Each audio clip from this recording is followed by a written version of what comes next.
ఒక్కసారి కొమ్మూరి గోల్డ్ కి కాల్ చేయండి. తాకట్లో ఉన్న మీ బంగారాన్ని విడిపించి మార్కెట్ ప్రైస్ కి వాళ్ళు కొనుక్కుని మిగతా డబ్బులు మీకు ఇచ్చేస్తారు. హాయ్, వెల్కమ్ టు మనం టీవీ. మన టీవీ మన కోసం నేను మీ జర్నలిస్ట్ మనోజ్. సో రావణ్ ఫోన్లో అమ్మాయిలతో రొమాన్స్ వీడియోలు, ఏపీ ఫారెన్సిక్ టీమ్ సంచలనం. సో ఇప్పుడు రావణ్ అరెస్ట్ అయ్యాడు, రాజద్రోహం కేసు పెట్టాడు. ఇప్పటిదాకా చాలామంది మాట్లాడుకుంటుంది ఏంటంటే కేవలం డిప్యూటీ సీఎం పవన్ కళ్యాణ్ మీద మాట్లాడినందుకే రావణ్ మీద రాజద్రోహం కేసు పెట్టారు, ఉపా చట్టం కింద ఇరికించారు, 14 రోజులు రిమాండ్ విధించారు అనేది. సో కొన్ని విషయాలు మనం కూలంకుషంగా మాట్లాడుకునే ప్రయత్నం చేద్దాం. సరే, ఈ అనాలిసిస్ చేసిన తర్వాత లేదు రావణ్కి నెగిటివా సపోర్ట్ అనేది మీరే ఒకసారి ఆలోచించండి. సో దేశద్రోహం కేసు ఎందుకు పెట్టారంటే దళిత క్రైస్తవ శంకారావం అనే సభలో కులాల్ని మతాల్ని రెచ్చగొట్టాడు రావణ్. సో దానికి సంబంధించి యువతని మావోయిస్టు భావజాలం వైపు నెట్టడం, వీటన్నిటితో పాటుగా రావణ్ చేసిన కొన్ని వ్యాఖ్యలను చూపిస్తాం. సో ఇలాంటి వాటితో మాత్రమే రావణ్ మీద దేశద్రోహం కేసు పెట్టారు. సో మరి ఒకసారి రావణ్ మాట్లాడిన మాటలు వినిపిస్తాం మీకు. దీంట్లో అన్నీ ఉంటాయి, సనాతన ధర్మం గురించి మాట్లాడినవి ఉంటాయి, ఇంకా రాముడు గురించి, సీత గురించి అందరూ మాట్లాడి ఉంటాయి. జస్ట్ క్రిస్ప్గా వినిపించే ప్రయత్నం చేస్తాం మీకు. ఒకసారి వినండి.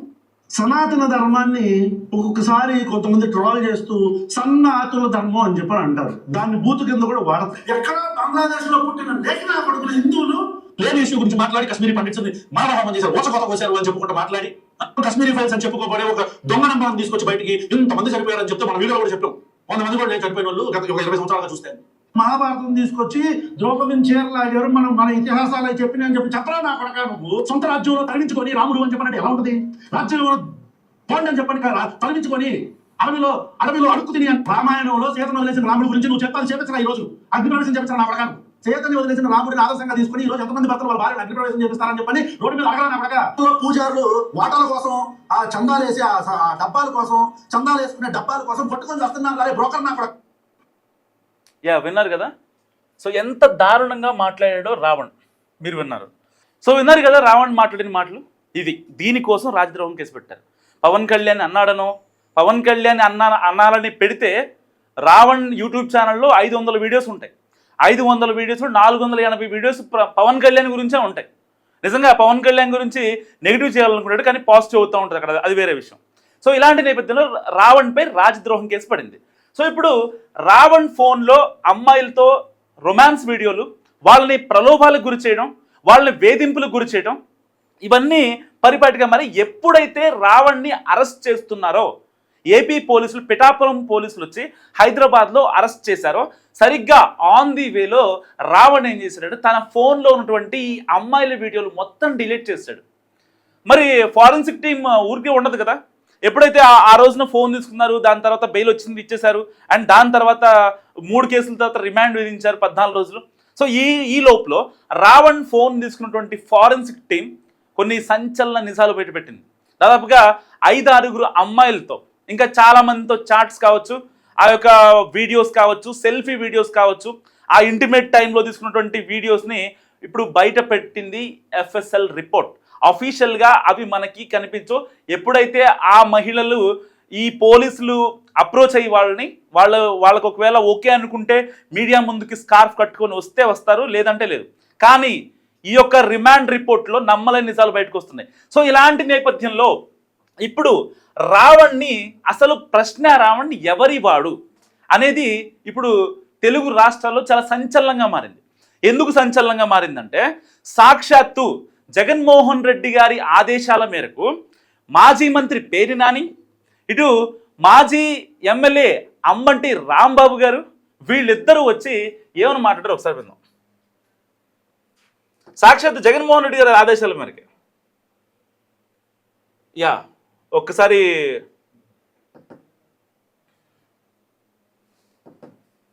కొత్తగా ఉప్మా చట్టం అని ఒకటి తీసుకొచ్చి అతను జైలుకి పంపించడం జరిగింది. అదేమంటే రావణ్ అనే అతను వైసీపీకి సంబంధించినటువంటి వ్యక్తి మా పార్టీకి మేము డబ్బులు ఇచ్చి పనిచేస్తున్నాం అని చెప్తున్నారు. తప్పుడు వార్తల్ని వండి వార్చి అదేమంటే వైఎస్ఆర్ కాంగ్రెస్ పార్టీ గుర్తే ప్రయత్నం చేస్తుంది. ఏమన్నాడు కొడాలని చాలా రోజుల తర్వాత మీడియా ముందుకు వచ్చాడు, కన్ఫ్యూజ్ అయ్యాడేమో. నేను చెప్తా. రావణ్ మీద ఉప్మా ఇడ్లీ కేసులు పెట్టారంట. ఈ కొడాలి నాని మీద యూపీలో పెట్టారు. అప్పుడు అర్థమవుద్ది బుల్డోజర్ ట్రీట్మెంట్ ఏంటో. చాలా రోజుల తర్వాత మీడియా ముందుకు వచ్చాడు కదా. ఇన్ని రోజులు అసలు ఒకవేళ ఏంటి ఆయన గతంలో చేసిన కామెంట్స్ ఏంటి, పొరపాటును కనుక కుప్పంలో చంద్రబాబు గెలిస్తే నేను రాజకీయ సన్యాసం వదిలేస్తా, పొరపాటును కనుక కూటమి ఏపీలో గెలిస్తే నేను చంద్రబాబు బూట్ నాకుతా అన్నటువంటి వ్యక్తి ఇప్పుడు ఏం చెప్తున్నాడు తెలుసా? ఉప్మా కేసు అంట. నోరు తిరగదు, నోట్లో కిళ్ళి వేసుకుని ఉంటాడు, నోరు తిరగదు, ఏం మాట్లాడుతున్నావు అర్థం కాదు. అది ఉపా చట్టం. లారీ డ్రైవర్లుగా పనిచేసే వాళ్ళకి ఇంతకన్నా బెటర్ తెలుగు కానీ బెటర్ ఇంగ్లీష్ రాదేమో నాకు తెలిసి.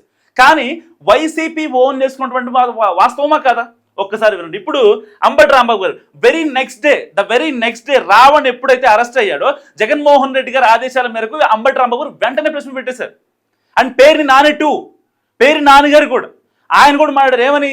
జన సైనికులంట పిఠాపురంలో గోడలు దూకి వచ్చేస్తున్నారంట, సిఐ గారు అన్నారంట. ఏమని? ఇప్పుడు ప్రశ్నారావాన్ని ఇప్పుడు ఎందుకు కొడతారు, రేపొద్దునాడు జైలుకి సైన్ పెట్టడానికి రాడా, సైన్ పెట్టడానికి వచ్చినప్పుడు కొడుదురుగానిలే అని చెప్పాడంట. ఈయన విన్నాడు. పిఠాపురంలో ఎక్కడో తూర్పుగోదావరి జిల్లాలో ఉన్న పిఠాపురంలో సిఐ చెప్తే ఇక్కడ మచిలీపట్నంలో ఆయన ఇంట్లో కూర్చొని ఆయన అన్న మాట ఈయన విన్నాడంట. అట్టే చెప్పాడు. సో ఇప్పుడు ఒక్కసారి అంబటి రాంబాబు మాట విందాం. తప్పు అంటాం. అతనికి అన్యాయంగా కేసులు పెడుతున్నారు కాబట్టి మా వైపు నుంచి కోరితే లీగల్ యాక్షన్ లీగల్ సపోర్ట్ కూడా చేస్తామని జగన్మోహన్ రెడ్డి చెప్పడం. ఏమన్నాడు? లీగల్ యాక్షన్, జగన్మోహన్ రెడ్డి గారి సపోర్ట్తో లీగల్గా కూడా మేము సపోర్ట్ చేస్తాం ప్రశ్న రావణ్కి అని స్వయంగా మాజీ మంత్రి అంబటి రాంబాబు గారే అన్నారు. ఈ మాట విన్నారు కదా. ఇప్పుడేమో ఒక్కసారి నటనకు నవత తరగని యువత అంటారు కదా. ఒక్కసారి ఈ యొక్క పెద్దిరెడ్డి రామచంద్రారెడ్డి గారు బయట విన్నాం. ఈయన చాలా రోజుల తర్వాత అప్పుడెప్పుడో శ్రీకాళహస్తిలో ఫైల్స్ దగ్ధమైనవి, అప్పుడు బయటకు వచ్చాడు. మళ్ళీ దాని తర్వాత మంగళం భూములు వీరు ఆక్రమించుకున్నారంటే వాళ్ళ కొడుకుని పంపించాడు. వీళ్ళు బయట రారు. వీళ్ళు ఎంతవరకు ఆ దాచుకోవడాలు ఎంతవరకు ఇక్కడే ఉండిపోతారు వీళ్ళు. అలాంటి వ్యక్తి ఇప్పుడు బయటకు వచ్చి మాట్లాడాడు. ఏం మాట్లాడాడు వినండి. మా పార్టీకి సంబంధించిన వాడు కాదు. ఆయన ప్రశ్నించింది పవన్ కళ్యాణ్. మరి ఏ విధంగా మేము ఆయన తీసుకొచ్చి ఇక్కడ మాట్లాడించాము? మేము మాట్లాడలేదు కదా. అదే విధంగా ఎవరైనా ఒకరిని టార్గెట్ చేసి చంపేస్తే వాడు క్రిమినల్, వాడికి ఎందుకు సపోర్ట్ చేస్తారని అడగచ్చా చంద్రబాబు నాయుడు, పవన్ కళ్యాణ్? సో ఇది మీకు చెప్పారు. ఆయన అర్థం కానుంటుంది, నేను చెప్తా.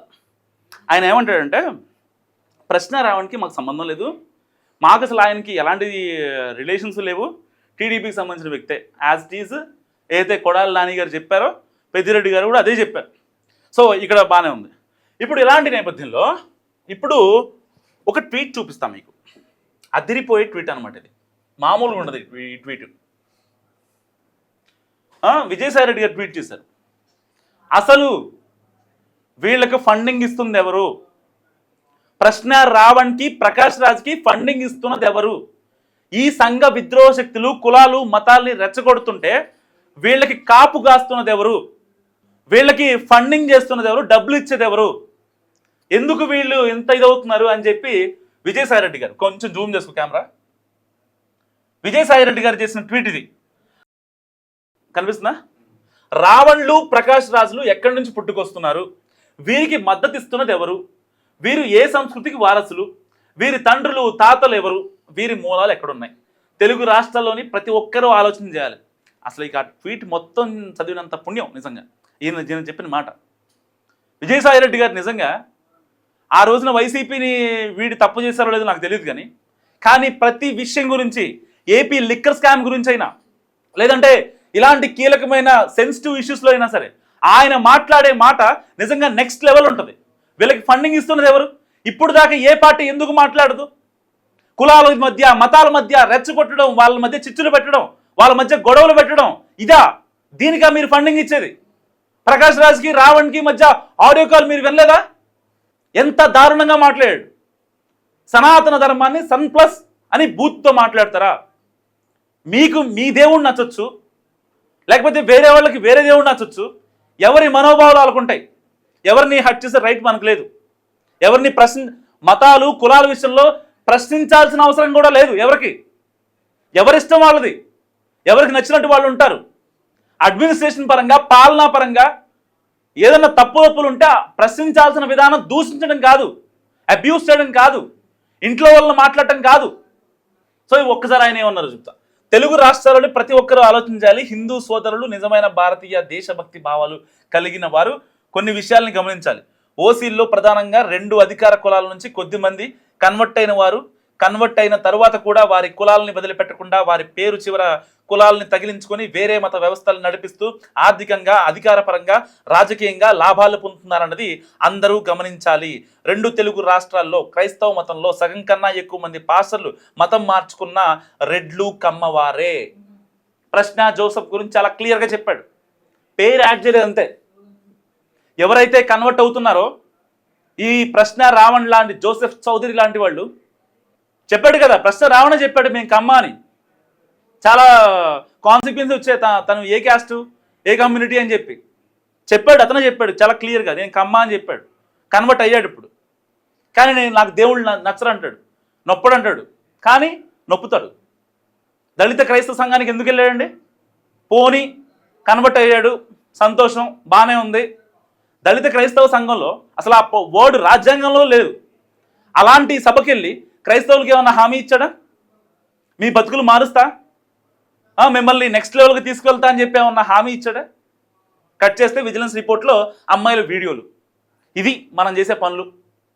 సో ఇలాంటి నేపథ్యంలో జర్నలిస్ట్, ఇంకొక జర్నలిస్ట్ అనమాట, జర్నలిస్ట్ కేవీఆర్,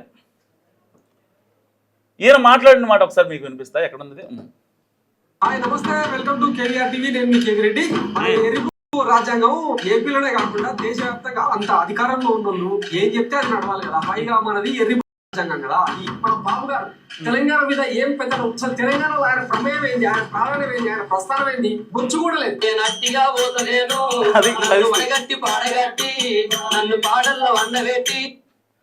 ఎర్రి బొచ్చు కూడా వేయలేరు, బొచ్చు ఉందా అంట.